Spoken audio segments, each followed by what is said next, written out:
la MCCI présente 100% Challenge avec le soutien des produits Made in Maurice, du Board of Investment, des groupes Food & Allied, IBL, UBP, Taylor Smith et SGS Mauritius, de la SBM et Sotravic, Larim et Natec Medical, avec la collaboration de DCDM Research, Touchpoint et le groupe La Sentinelle. Une production Digital Island. Madame, mademoiselle, monsieur, bienvenue dans ce nouveau numéro de 100% Challenge.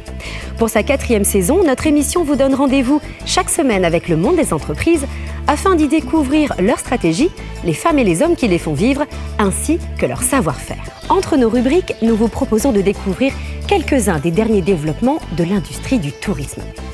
Nous sommes aujourd'hui à Rivière-Noire, dans la résidence Marlin Creek. Ce petit hôtel de charme compte parmi les établissements de l'Ouest mauricien qui proposent une forme d'accueil touristique d'un nouveau genre. Les clients séjournent ici non pas pour y rester du matin au soir, mais pour partir à la découverte d'une île Maurice typique. Lors de ces balades, ils ont l'occasion de voir les nombreux chantiers qui jalonnent le pays. Certains de ces chantiers mettent en œuvre des produits et des maçons pour le moins innovants. Des innovations mises au point par le groupe UBP qui marie productivité et humanité pour l'amélioration de la qualité. C'est à voir tout de suite dans notre reportage. Le secteur du bâtiment doit répondre ces dernières années à une forte hausse de la demande. Cela vaut pour la quantité, mais aussi en termes de qualité. Les constructeurs ont besoin de solutions innovantes afin de gagner du temps et de garantir le résultat voulu par les promoteurs. Filiale du groupe UBP, l'entreprise Drymix s'est spécialisée dans la production de matériaux prêts à l'emploi, répondant aux spécificités locales. Aujourd'hui, les produits en sac, adjuvantés, calculés, travaillés d'une manière à s'adapter au climat de mauricien, du chantier, de la région, et aussi déjà pré-mélangés, qui éliminent définitivement le temps perdu en transfert de matériaux, mixage, ainsi de suite. Si on se base sur les informations qu'on a récupérées sur le chantier, donc un maçon normal, un façadier, fait 8 mètres carrés à 9 mètres carrés par jour.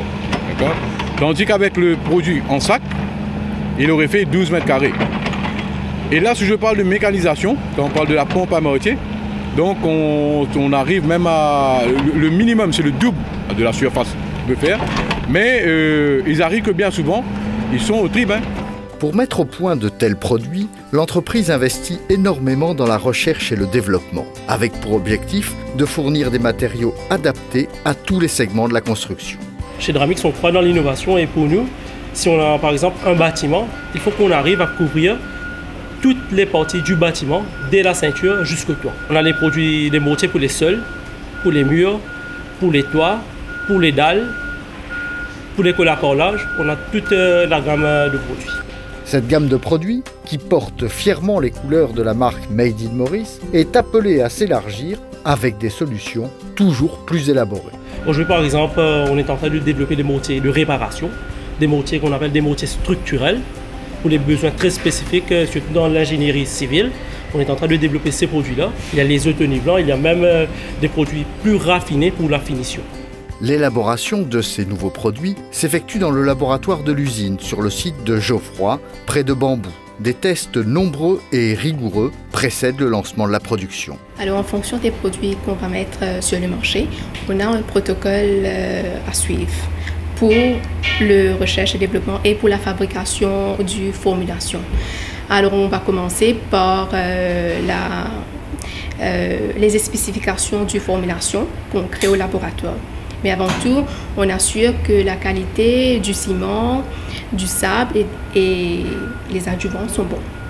Et ensuite, on commence à mélanger et on fait un CMV, consistance manuelle visuelle. Et si c'est bon, le maçon va l'appliquer. Et ensuite, si le maçon donne le feu vert, on va faire un full-fledged quality control au laboratoire. Par exemple, si c'est un produit de ragréage, on va faire par exemple le flow test, On va calculer le fresh density.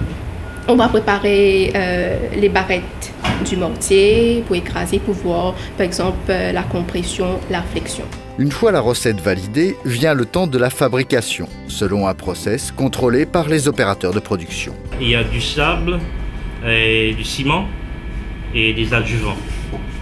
Des adjuvants qui est déjà préfabriqué au laboratoire et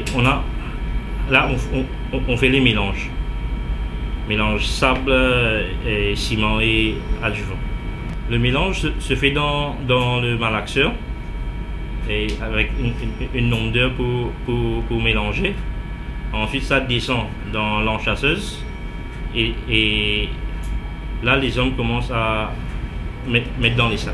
Afin de garantir la conformité avec les spécifications des produits expédiés sur les chantiers ou chez les distributeurs, le laboratoire procède régulièrement à des tests de qualité. Chaque 3 à 5 batchs, on va prendre un échantillon qu'on amène au laboratoire et on passe sur les différents tamis, les petits tamis, et ensuite on calcule les fractions si c'est within the limits.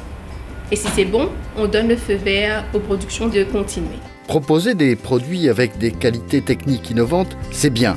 Mais pour qu'ils délivrent les services attendus, encore faut-il qu'ils soient utilisés de façon optimale. Pour s'en assurer, l'entreprise a été encore plus innovante. Chez Dramix, on a monté une école des maçons suite à notre analyse du marché qui a démontré qu'il y avait nos produits à donner des caractéristiques de performance. Il fallait développer cette compétence chez les gens. La technique de travail était différente. Il fallait expliquer aux gens, aux professionnels, comment utiliser nos produits par rapport aux produits traditionnels. On le faisait au départ par les commerciaux, qui sont des commerciaux techniques, mais on s'est rendu compte que ce n'était pas suffisant, qu'il fallait passer plus d'heures de théorie, de passer plus d'explications de l'utilisation des produits, mais aussi l'utilisation des outils avec lesquels on a développé pour appliquer ces produits. La mécanisation aussi nous a démontré qu'il fallait former les maçons. Il y a un deuxième aspect, comme nos produits sont des produits on veut promouvoir la qualité et la performance sur les chantiers, on veut aussi former l'homme à cette notion de qualité.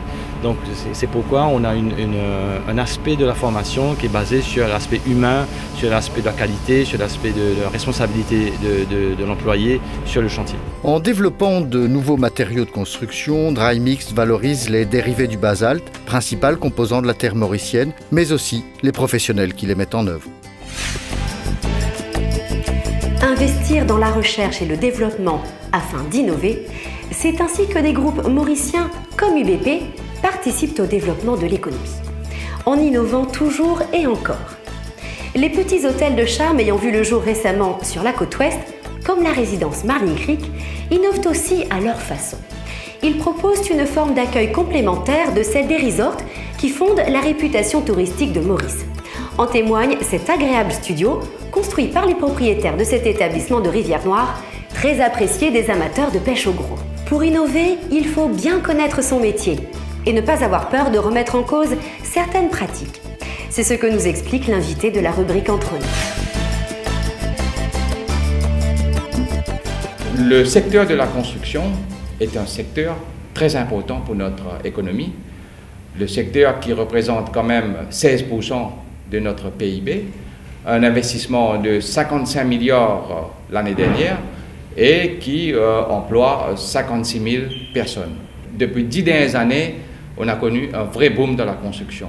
Comme exemple, au niveau des bâtiments commerciaux, nous avons construit en 2002 200 000 m² de bâtiments et maintenant nous sommes à 300 000.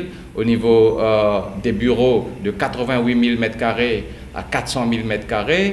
Au niveau de la construction résidentielle, nous sommes déjà à 1 million de mètres carrés. Avec la nouvelle loi du Building Control Act, il est maintenant obligatoire de retenir les services d'un architecte pour toute construction dépassant les 150 mètres carrés. Nous serons obligés d'inclure dans nos concepts l'idée de Maurice Île Durable. Il y aura plus d'économie d'énergie au niveau de la construction et au niveau de la conception. Et c'est aussi obligatoire pour tout promoteur de prendre une assurance pour donner une garantie décennale sur la structure de tout bâtiment. En matière des matériaux de construction, je pense que les fournisseurs maintenant doivent aller dans cette direction de Sustainable Development, parce que le plus important pour notre pays, qui est une île, de pouvoir soutenir toute construction dans le temps. Nous nous sommes éloignés de quelques centaines de mètres seulement de la résidence Marlin Creek pour approcher le débarcadère de Rivière-Noire. C'est ici que les amateurs de pêche sportive et les pêcheurs professionnels débarquent leurs prises. Les petits hôtels de charme ayant vu le jour récemment sur la côte ouest sont des destinations idéales pour les touristes qui cherchent à découvrir cet aspect de l'île Maurice. À leur façon, ces établissements contribuent à élargir l'offre touristique et donc au développement de l'économie mauricienne. Afin de vous montrer d'autres développements de l'économie mauricienne, je vous dis à la semaine prochaine, toujours dans un petit établissement de charme de la côte ouest, pour une nouvelle édition de 100% Challenge, votre émission sur le monde des entreprises, afin d'y découvrir les femmes et les hommes qui les font vivre, ainsi que leur savoir-faire. Merci d'avoir été avec nous, bonne soirée et à mardi 20h30 sur MBC1. La MCCI vous a présenté 100% Challenge avec le soutien des produits Made in Maurice, du Board of Investment, des groupes Food & Allied, IBL, UBP, Taylor Smith et SGS Mauritius, de la SBM et Sotravic, l'ARIM et Natech Médical.